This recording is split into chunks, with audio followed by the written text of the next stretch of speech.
problème ya courant na Mombele constat ya Pati Mwamba. Na quartier Mombele na commune ya Limete plus de 4 mois courant ezalaka te.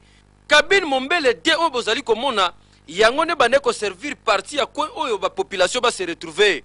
Mais lelo banda courant kenda bakoma ko nyo koma na ndenge ko sakana te. TV, radio, frigo, congélateur ba utiliser ngo sous terre choku tutika na yo. Pona balamba bazo obligé ba kene na ba konito makala bino moko boyebi niveau ya dépense nini ba mama bakoma komona na calcula mbongo ya biloko kolia papa tikaka et comment déjà moins insuffisant. À part Pasuana et ko bota nango coopération pa ndeko bozomona. Ba téléphone ba tu chaque tongo ba yaka pa na epona ba charger ba téléphone na bango ya se retrouvaka po azana moi groupe électrogène ya mukie yé dépense ça la ya kosomba carburant azana impact ya kosakana te. Mais population bazo continuer kolela bazo mituna likambu ya courant na kati ya Kinshasa ekomi nini.